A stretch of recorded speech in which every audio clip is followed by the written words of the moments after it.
Hello everyone, thank you for joining me for this presentation. Today I'm going to discuss cultivating social and emotional wellness for students and teachers. My name is Nancy Murphy. I'm a certified life coach and educator. First of all, I want to say to everyone who's listening to this presentation that well-being is defined as the quality of a person's life. And we all know that student and teacher well-being are closely linked and both impact student achievement and outcomes. And so adopting some simple practices in the classroom can absolutely improve the quality of life for not only students, but teachers as well. It all begins with the teacher. And as you can see, we all look wonderful at the beginning of the school year, and by the end of the year, we don't look so well. We really want to change that in our school systems and our classrooms. So my theory is it all begins with us educators. Why do I say that? Well, we all know when we have well students, we need well teachers. And when teachers become burned out or worn out, their students' achievement outcomes are likely to suffer, which then affects the learning and the behavior of students in the classroom. Well, what does this mean? When we as teachers have established healthy habits to manage our own stress, our own emotions, and how to manage a better work-life balance, this in return helps us teach students how to manage stress and manage their own emotions. I remember when I first started teaching, I was emotionally stressed as a result of a failed marriage. I remember coming to work every day and I was emotionally numb and disconnected. I knew then that I had to make some changes because my emotional state was adversely affecting my ability to teach well, and my students were beginning to shut down and act out as a result of my disconnection. And what I've learned is you can never assume that you know what lies in the inner world of every child. And they can sense when you are genuinely interested in who they are, and they can feel it. And they can actually sense when someone cares and when someone actually sees them.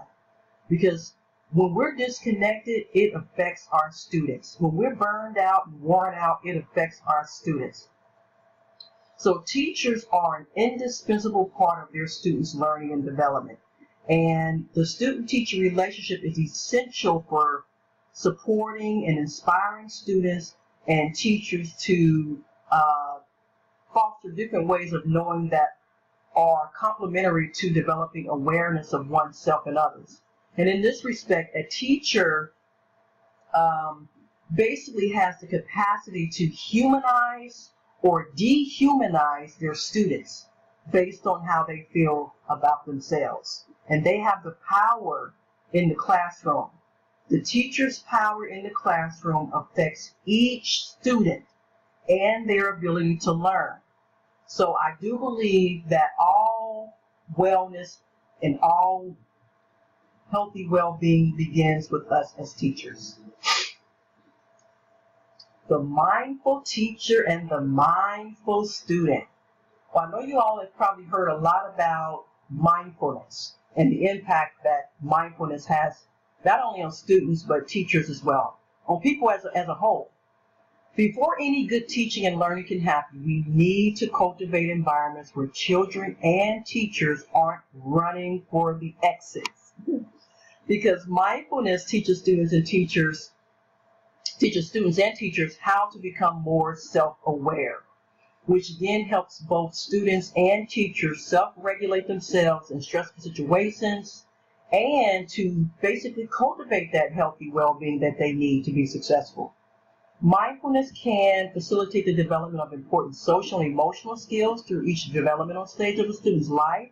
According to a lot of the research out there, mindfulness provides a foundational awareness and understanding of thoughts, emotions, and behaviors, and how to basically self-regulate. And there are basically essential skills to support students to fully engage in social and emotional learning. For instance, children who, for one reason or another, we always say They can't sit still.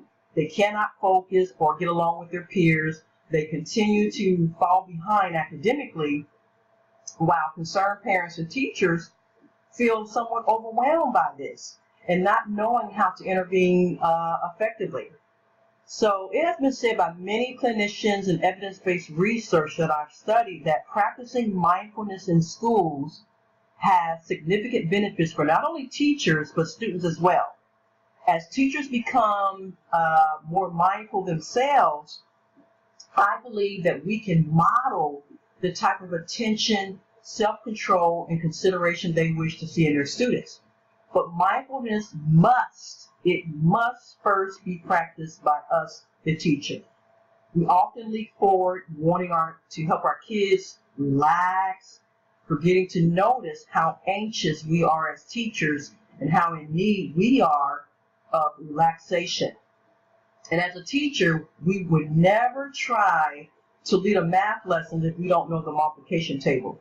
So similarly, trying to teach mindfulness won't get far with our students if we as teachers don't model good emotional regulation and sensitivity towards our students.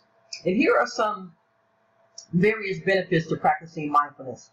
We have here emotional regulation, impulse control, and increased empathy skills, which then leads to decreased stress, decreased depression, decreased anxiety, and improved interpersonal skills in not only teachers, but students as well. So I thought that was really interesting research that I found about that, and I hope you find it interesting too.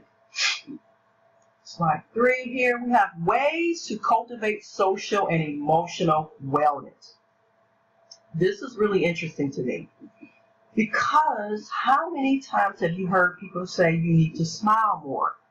Well, can you understand this concept that you can actually trick your brain into happiness and boost your health and well-being by simply smiling more, according to a lot of the studies out there, the evidence-based studies out there? Have you ever had someone tell you to cheer up and smile? It's probably not the most welcome advice, especially when you're feeling sick or you're tired or you're just plain downright in the dumps. Well, science has shown that the mere act of smiling can lift your mood, lower your stress, boost your immune system, and possibly even prolong your life. So I try to practice smiling, especially when I'm upset. And I've actually noticed how this helps me calm down and reduces the stressful situation for me mentally.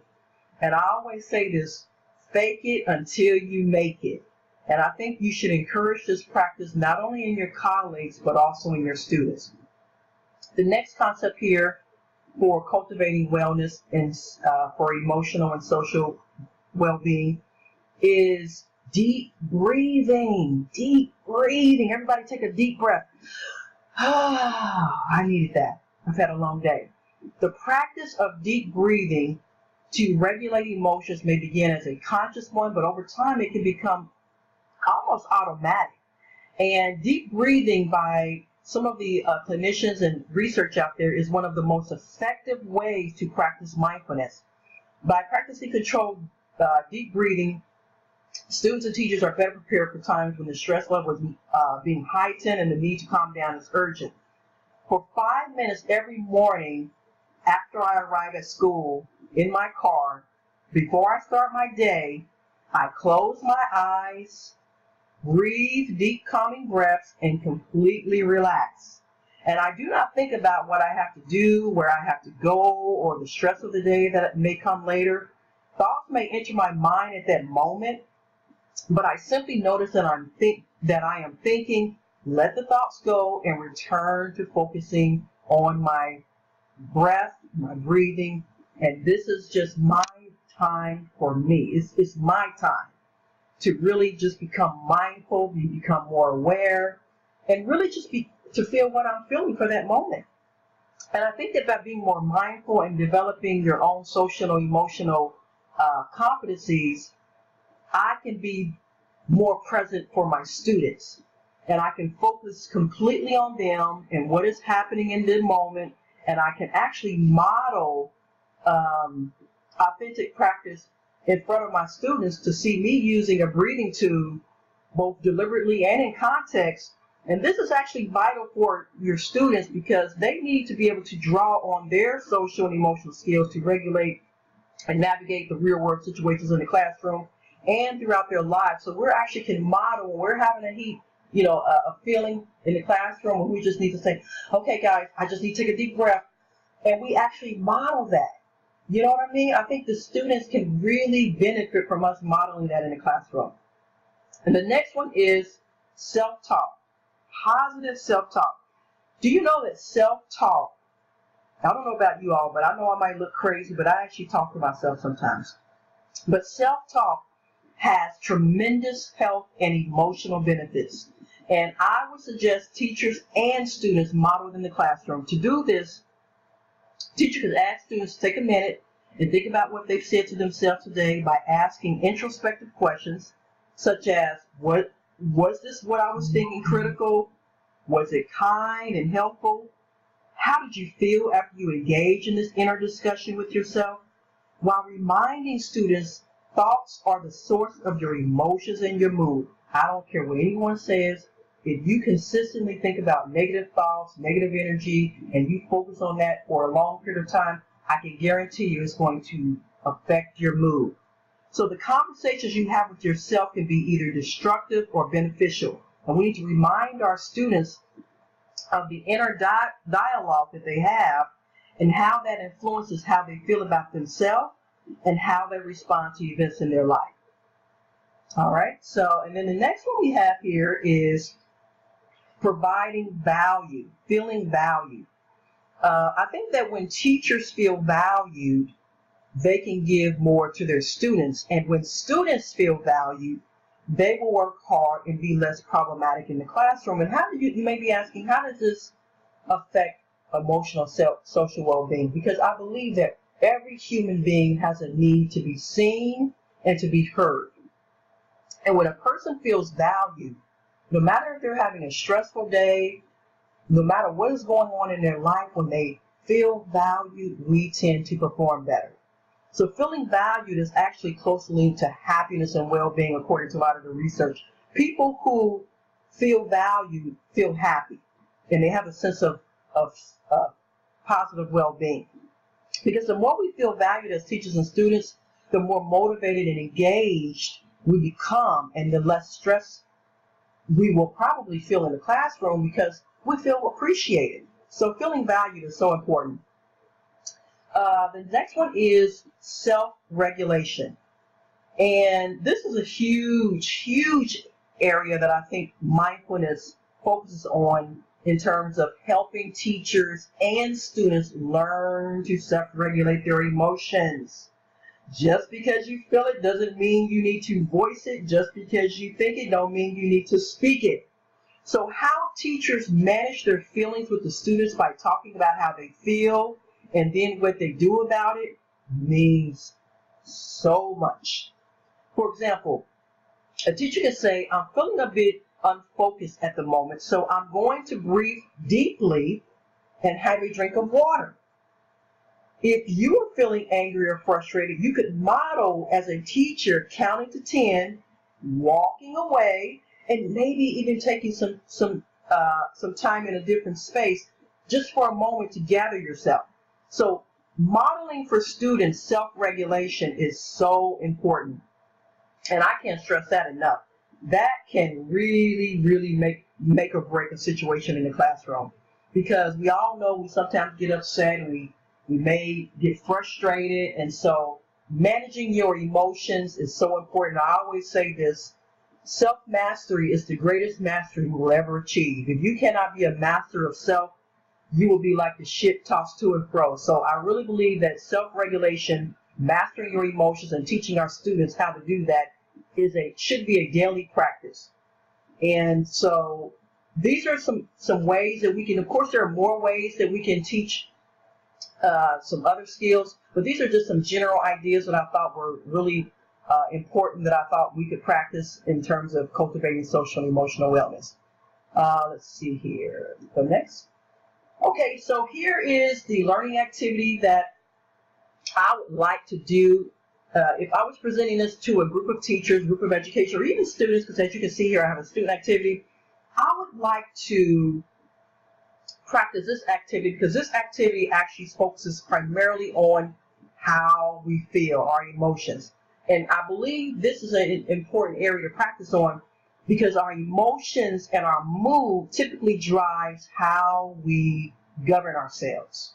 So if we're feeling bad, our emotions are going to basically govern how we're going to be for that day, how we're going to interact with people, what type of relationships we're going to form for that day. So I really believe sculpting, learning how to identify our emotions and what we feel, and even helping students be able to do that will teach them to become more self-aware. Because a lot of times we're not even aware of what we're thinking or what we're feeling. We're just reacting. And so that's where that self-regulation comes in. So this activity will actually help teachers to ask themselves questions such as, what is an emotion I feel often? Am I angry? Am I frustrated? Do I feel like I'm appreciated? Do I feel, happy? What is it that I feel often? And how does that emotion make my body react? Do I become tense? Do I break out in a sweat? What type of physical reactions do I have physically when I feel that emotion? Do I feel tense? Do my hands shake? I know some teachers, when they're feeling, nervous about something, or if they're having issues with students, sometimes you'll notice their hands are shaking while they're teaching. So, and what do I do when I feel this emotion? Do I take a moment to just breathe? Do I just get quiet? Do I scream? Do I yell? Do I put students out of the classroom? What do you do when you feel this emotion? And become aware of what you do. And so teachers will be provided with some clay and asked to make a physical manifestation of this emotion in their life. And this emotion will be colors that will match colors to their emotions, such as red for angry, maybe even orange or green for happiness. And the teachers will choose different colors to represent the emotions that they feel. And then they will share what they need when they're feeling that emotion. Do they need support?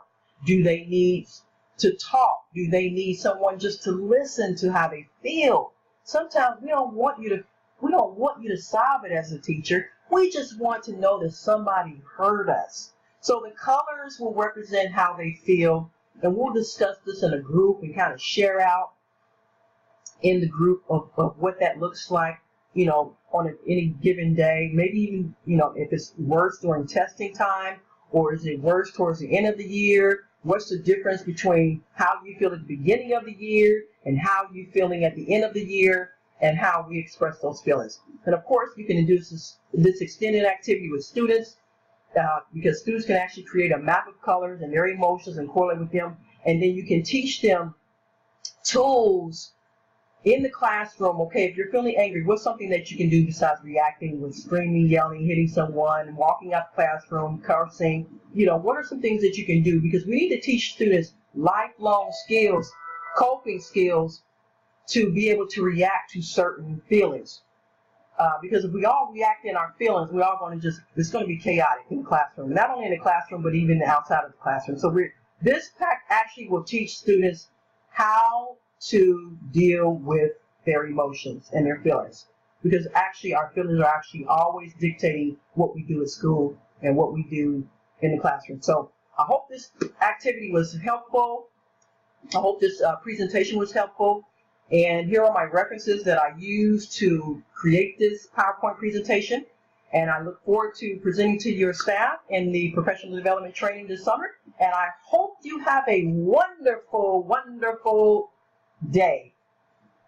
Thank you so much.